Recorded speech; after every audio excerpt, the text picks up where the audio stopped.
September 19th, and this is the Coffee Break on the HAN Network. I'm Kate Czaplinski with the latest local news, including an update on the drowning of a Fairfield teen, a home health care worker arrested in New Canaan, and an update on the black bear poaching story we brought you yesterday. Now, Frank Granito will have your forecast and a Nutmeg sports update, and Donald Lang will join us later to take a look back on this day in history. But first, a Shelton man operating a motorcycle was killed by his injuries that he suffered in that crash that took place last Thursday. Shelton police responded to the report of the crash involving a motorcycle and a motor vehicle at the Howe Avenue and Grove Street intersection just after 7 at night. Now, EMS, Shelton Fire Department, and the police department responded to the scene. According to police, the operator of that motorcycle was 53-year-old Robert Freiler of Shelton. He was transported to Bridgeport Hospital with life-threatening injuries, and he passed away from the injuries suffered while in the hospital. Now, the Shelton Police Department Accident Reconstruction Team is currently investigating. They're asking anyone who witnessed the accident to please contact their traffic division. Now, this is the second serious accident involving a motorcycle within a half-mile of an accident earlier on September 14th in the area of 122 River Road. But you can get more on that story at sheltonherald.com. In other news, the Fairfield Citizen reports that the 17-year-old who drowned Saturday in Fairfield has been identified as Najee Crowder, who is a senior at Fairfield Ludlow High School. A GoFundMe page has been set up to assist his family. Crowder was with two other teens at Perry's Mill Pond at about 6 p.m. when witnesses saw him jump into the water off of a paddleboard. Now, when his friends saw that he was in distress, they made an attempt to help but were unable to save him. The investigation remains active pending cause and manner of death from the Chief Medical Examiner's office. Now, swimming is not allowed at the pond, and signs are posted at the official Sturgis Road entrance to the property. The friends initially told firefighters who arrived at the scene that the victim slipped beneath the water's surface and could not get to shore. The teen was found submerged in about 15 feet of water by the fire department divers and brought to the surface by a diver from the police department just before 7 p.m. Police say he was unresponsive and advanced life support treatment was immediately started. He was taken to St. Vincent's Medical Center in Bridgeport, where he later died. And Norwalk police have identified the pedestrian killed after being struck by a car in a hit-and-run accident on Martin Luther King Drive Friday night. That victim was 65-year-old Archie Hillard of Leonard Street in Norwalk. Norwalk police responded to the scene around 9:15 Friday night. According to police reports, police found a male lying in the street suffering from severe life-threatening injuries. The man was transported to Norwalk Hospital, where he later died from those injuries. Now, the vehicle that struck him had fled the scene, but officers later tracked down the vehicle nearby on Ellie Avenue, though there is currently no suspect in custody. Police are asking anyone who may have witnessed that accident or has any information to contact them at 203-854-3035. And in other news, two 14-year-old boys have been arrested following an altercation at the Westfield Trumbull Mall, where as many as 6 teens may have been involved in chasing and beating a 15-year-old boy from Trumbull. Now, according to reports, police received word of a fight at the mall Saturday afternoon at about 5:50 p.m. Officers arriving found mall security guards attending to the 15-year-old boy who had been assaulted. Now, the boy had allegedly made a rude comment to a 13-year-old girl, who then gathered several friends, and the group confronted the victim, who tried to flee. He was chased by 6 youths through several stores and out into the parking lot, where the girl allegedly threw a drink on him, and two 14-year-old boys began beating him. Now, during the assault, one of the suspects pulled the victim's cell phone from his pocket and threw it onto some nearby grass. That phone was later recovered by police. Mall security officers broke up the attack, and the victim was treated at the scene by EMS. Police charged 2 teens who participated in the attack with third-degree robbery and third-degree assault. They're scheduled to appear in juvenile court. Now, the girl involved was not charged, and all involved were released to their parents.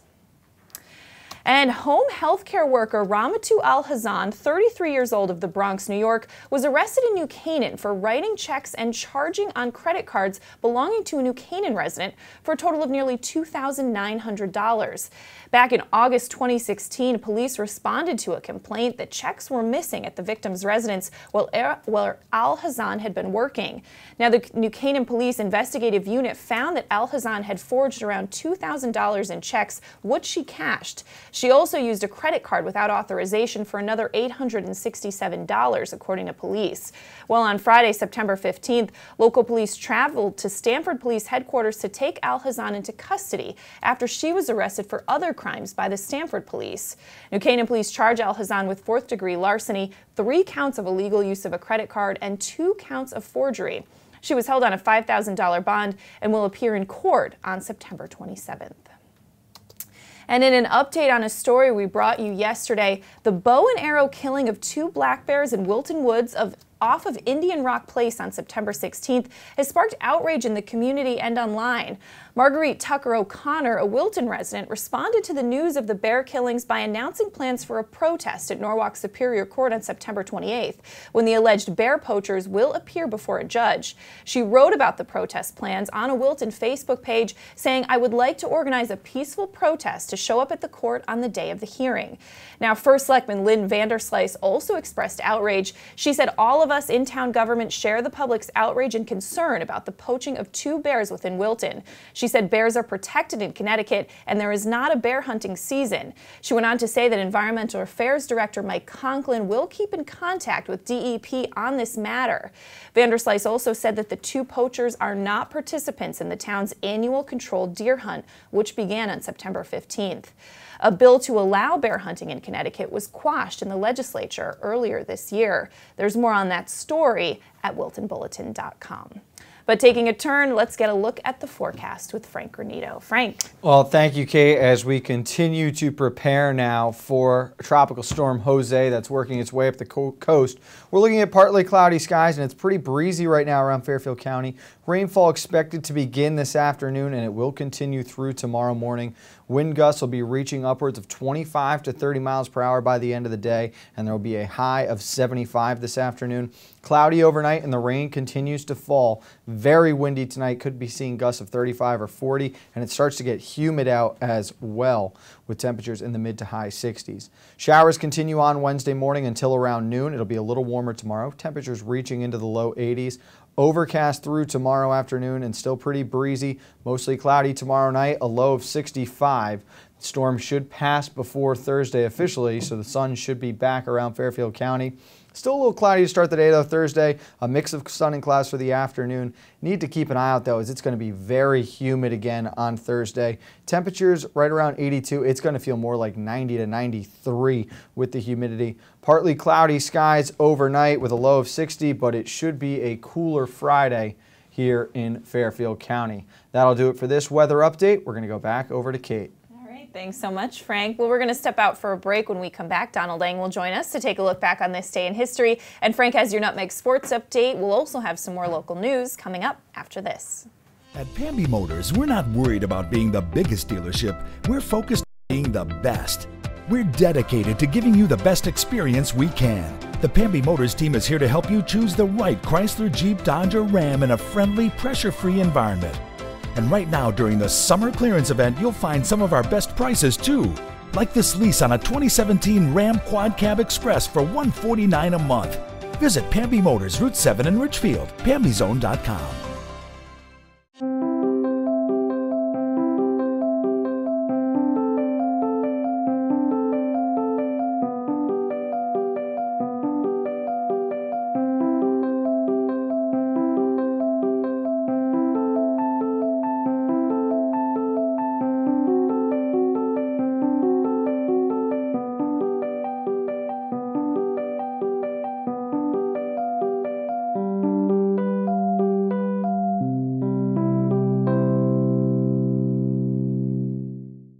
CT City Lacrosse is dedicated to the growth of lacrosse for youth and high school players. Directed by Stanford High head coach Mike Nazaro, we help players reach full potential on and off the field. With an indoor facility in Stanford, we offer year-round training, camps, clinics, and private instruction.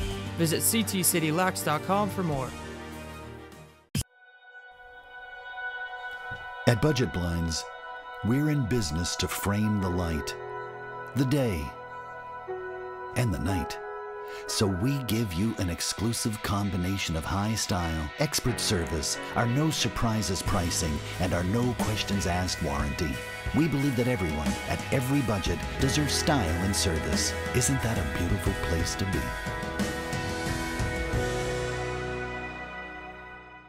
New Canaan Foreign Car. Yes, New Canaan Foreign Car has been servicing all makes of foreign cars for over 50 years. We also buy, sell, and consign cars too. We can help you with all your automotive needs from service to sales. Call us at 203-966-2681. New Canaan. Welcome back to the September 19th edition of your Coffee Break on the HAN Network. Time to take a look back on this day in history with Donald Eng. Don. Well, Kate, a terrorist taken down by an idiomatic figure of speech regarding, of all things, opportunity cost. But first, we're going to talk about the toughest guy you've probably never heard of. 1940, using a false identity card, Polish cavalry officer Witold Pilecki deliberately walks into a Warsaw street roundup and is arrested and sent to Auschwitz, where he carries out a secret sabotage campaign, and he transmitted evidence via a handmade radio that he had assembled. Now, Pilecki escaped the camp in 1943 and was one of the leaders of the Warsaw Ghetto Uprising the following year, holding out against constant German attacks for about 2 weeks, somehow survived that. After the war with Poland under Soviet control, Pilecki was arrested and executed for collaboration with the British during the war. His last words, "Long live free Poland." 1952 now, the United States bars 63-year-old Charlie Chaplin from entering the country after he goes to England for a movie trip. Chaplin had been accused of being a communist, which he denied, though he also declared that government suppression of a political ideology was an infringement of civil liberties. He would not return to the United States for 20 years. 1985 now, musicians Frank Zappa, Dee Snider, you see there, and, of all people, John Denver, testify at the U.S. congressional hearing on obscenity in rock music. The hearings were called by Tipper Gore and other political wives who had formed the Parent Music Resource Center to combat what they called the increasing prevalence of sex and drug references in music. I can only assume they never listened to any 70s music if they thought it was increasing in the 80s. The hearings ultimately led to the much ridiculed parental warning label, the so-called Tipper sticker. Finally, now we go to 1995 for this. That was one of the first things I saw there. Then, of course, reading the manifesto, the famous line, "You can't eat your cake and have it too," paragraph 185. And I happen to have these things memorized because I lived with it for about a year. And I said, wow, this is really interesting. He got it backwards. It should be, "You can't have your cake and eat it too." But it didn't mean a whole lot until all of a sudden, out of the 2,500 suspects we had going into late 95, early 96, this guy named David Kaczynski calls the task force, actually his attorney, and said, yeah, we have someone who wants to talk to you. Maybe they're brothers, the Unabomber. Send us some writings. Sure enough, we got these writings, and they are in a letter that Theodore Kaczynski wrote in the early 70s to the Saturday Review magazine at the end of his rant against technology and the evils toward the environment. There it is again. But you can't eat your cake and have it too. Again, transposing the two verbs. Bingo. In 1995, the Unabomber's 35,000-word manifesto published in the New York Times and Washington Post. Now, the FBI was able to identify Kaczynski, as you heard, by his use of the less common wording of the phrase, "have your cake, eat it too," which his brother recognized from an earlier, or the FBI recognized from his earlier 1971 anti-technology writings. From 78 to 1995, Kaczynski carried out 16 bombings, killing 3, injuring 23 more. He is serving 8 consecutive life sentences. That's your look back in history for today, September 19th, and I'm Donald Eng. All right, thanks so much, Don. Well, in other local news, 4 bikes were reported stolen from the Darien and Norotan Heights train stations over the course of 3 days last week, prompting an investigation by police. Now, the first 2 victims reported their bicycles stolen from the Darien train station during the evening of September 11th. Both bikes had been secured to the rack at the station with combination locks. Now, according to police, one of the victims had another bike stolen on September 5th, but chose not to report that incident. His replacement bike was a 24-speed silver mountain bike valued at about $300 with the word gravity on the frame. The second victim owned a mountain bike with a royal blue frame valued at $110. Now, the next day, another victim reported that her husband's bike had been stolen from the Darien station as well. She and her husband ride their bikes to the train station together each day, and she said they locked both of them on the rack at about 7:30 in the morning. They returned to the train station and found the bike missing, with the cut lock still lying on the ground. According to police, that bike was worth about $550, and a 4th bike was reported stolen from the Norotan Heights train station on September 13th. But you can get more on that story at DarienTimes.com. Let's throw it back over to Frank Granito now for a Nutmeg Sports Update. Frank. Thank you, Kate. And we were live yesterday at Stanford High School to see a rematch of the 2016 Class XL Girls Volleyball State Championship, in which the Stanford Black Knights hosted the Ridgefield Tigers. This time, though, it was the Tigers who got the best of the Black Knights. They roll in straight sets, taking down Stanford 3-0. Caroline Colonel, a standout performance as usual, but it was the seniors Amanda Condren and Caroline Winnicka who were most impressive. Winnicka very active at the net, even got the best of Andrea O'Connor a couple of times defensively, and Amanda Condren was the best server in that game far and away. Ridgefield improves to 3-0 on the young season, 2-0 in FCX play. The defending conference champion Stanford Black Knights fall to 2-2. Looking at a couple other volleyball scores from around the conference yesterday, St. Joe's blanked Trinity 3-0. Trumbull defeated Darien 3-1. Greenwich held off New Canaan 3-1. Brian McMahon a 3-1 win over Fairfield Ludlow.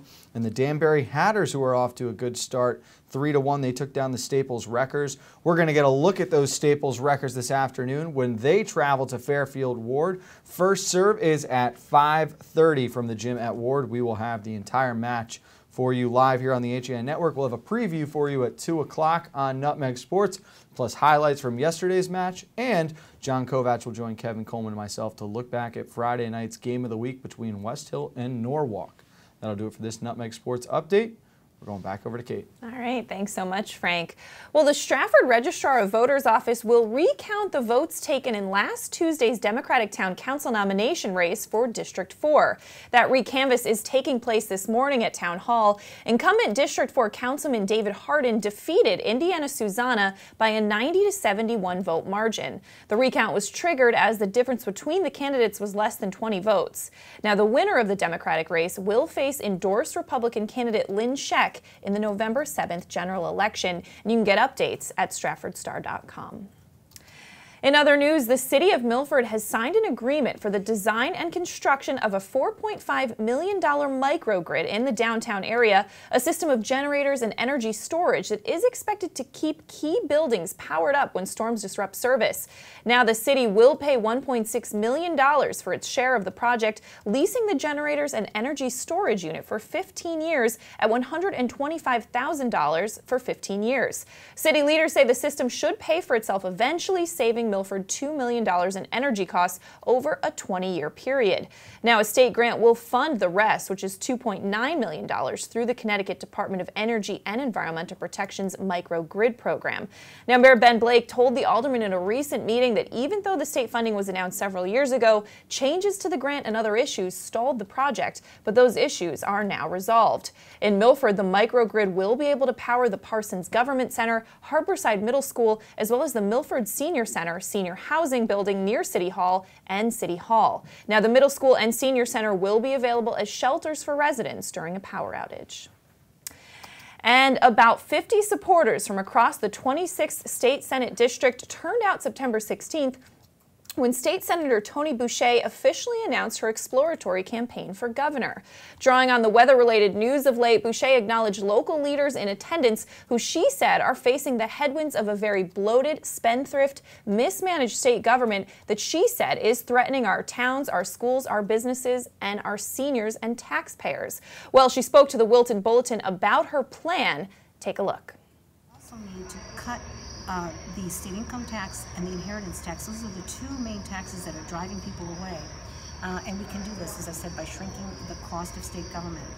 Connecticut's job growth has been flat, and also its population has been flat. So certainly we don't need the same size government that we had before, while still protecting the essential services we need for our vulnerable population, for our seniors, and provide a good educational system and a modern transportation system.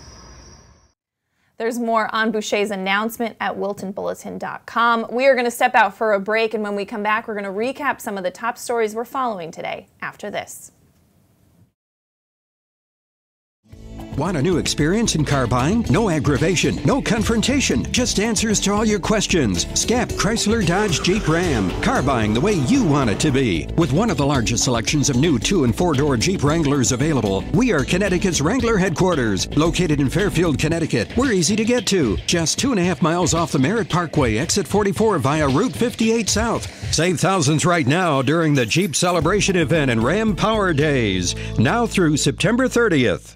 We know it's your busy season, and that's why Walter Stewart's Market is here to make things easy by offering the best of autumn under one roof. Walter Stewart's Market is your local one-stop fall shop. There are so many seasonal flavors to savor, and Stewart's has them all, from Blue Jay Orchard's local cider donuts to Vermont Farmstead cheddar and all of your favorite varieties of local apples and pears. Walter Stewart's Market, 229 Elm Street, New Canaan, and find us at stewartsmarket.com. Weed and Duryea, New Canaan's home center and full-service lumberyard. Everything for your home and improvement projects. We also carry seasonal items, barbecue grills, housewares, newest LED light bulbs, doors, windows, and much more. Weed and Duryea, 21 Grove Street, New Canaan, a division of Northeast Building Supply. At Black Horse Garage, we fulfill all your sports car needs. We specialize in manufacturer-recommended service and aftermarket high-performance parts and installation. We have one of the nation's top storage facilities and offer a high-end collision department that understands your need for detail. Visit blackhorsegarage.com for more. Want a new experience in car buying? Scap Chrysler Dodge Jeep Ram with one of the largest inventories of new 2- and 4-door Wranglers. We are Connecticut's Wrangler headquarters. Come visit our new Ram Truck Center. Browse our websites, scapchryslerjeep.com or scapdodge.net to find the new Jeep, Chrysler Dodge car, minivan, or Ram truck you've been looking for. Just 2 miles from both I-95 or the Merritt Parkway exit 44. Save thousands right now during the Jeep Celebration event and Ram Power Days. Now through September 30th.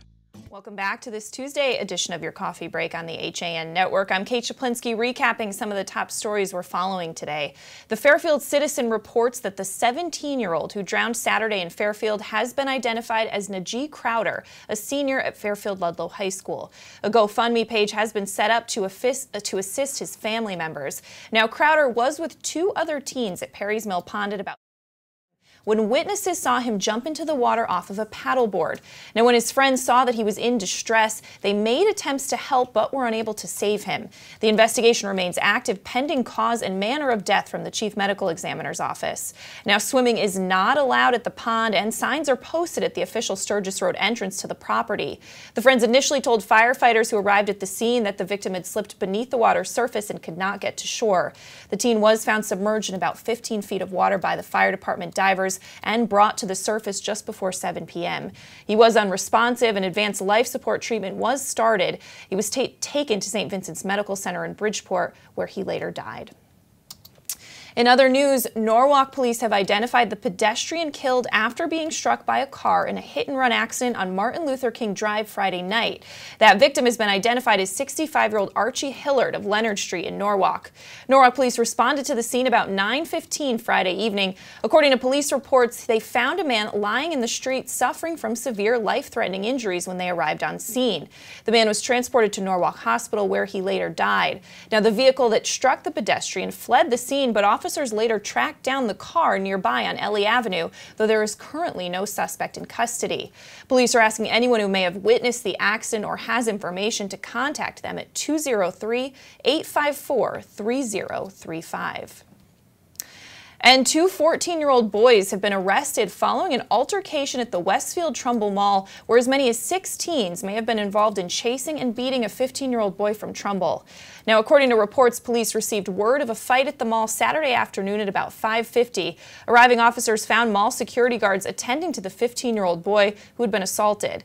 The boy had allegedly made a rude comment to a 13-year-old girl, who then gathered several friends, and the group confronted the victim, who tried to flee. Now, he was chased through several stores and out into the parking lot, where the girl allegedly threw a drink on him, and 2 14-year-old boys began beating him. Now, during the assault, one of the suspects pulled the victim's cell phone from his pocket and threw it onto some nearby grass. That phone was later recovered by police. Mall security officers broke up the attack, and the victim was treated at the scene by EMS.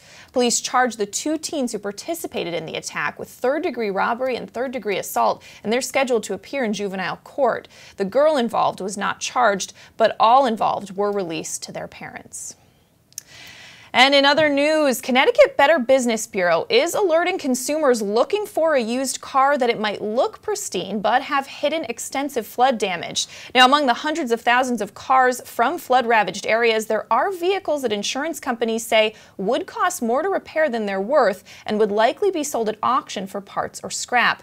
Now, an estimated 500,000 to 1 million vehicles were flooded in the Houston area alone during Hurricane Harvey, and a special agent with the National Insurance Crime Bureau says used vehicles from Texas and Florida would typically be sold online through classified ad sites, fake used car websites, and unscrupulous dealers who are not going to disclose the buyer's vehicle's underlying damage.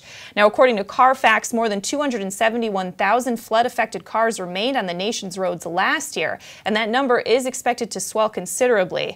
Now, the damaged cars are usually freshly painted, cleaned, or repaired on the inside, but they hide a variety of problems, some of which can be dangerous. But you can get more information at any of our HAN Network news sites. All right, let's take one final look at the forecast with Frank Granito. Frank. Thank you, Kate. Partly cloudy out right now as Tropical Storm Jose is getting closer and closer to making its impact on the northeast region. Shouldn't see too much bad weather, but there is plenty of rain and some strong winds expected in the forecast. A high of 75 this afternoon and rain expected to start falling in the next couple of hours or so. We'll see wind gusts reaching upwards of 25 miles per hour this afternoon. Still very windy overnight, temperatures falling down into the 60s as rain continues into Wednesday morning. There's a chance for 1 or 2 more showers Wednesday morning, really until around noonish, and then it'll start to clear up. A little warmer out tomorrow, temperatures reaching into the low 80s, wind gusts around 20 to 22 miles per hour. Overcast overnight, a low of 65, but it looks as though Thursday will bring back the sun. Cloudy to start the day Thursday, but a mix of sun and clouds expected in the afternoon. Humidity levels back on the rise. It's going to be very similar to what it was last weekend. Temperatures in the low 80s. Going to feel a lot more like 90 to 93 degrees. It'll be partly cloudy overnight, a low of 60, but it looks like Friday is going to cool down as we get ready for another weekend of FCX football. That'll do it for this weather update. We'll see you at 2 o'clock for Nutmeg Sports. For now, back over to Kate. All right, thanks so much, Frank. And of course, 5:30 girls volleyball, Staples at Fairfield Ward. Be sure to watch that live on the HAN Network. And we'll see you tomorrow for your coffee break at 11. Have a great day.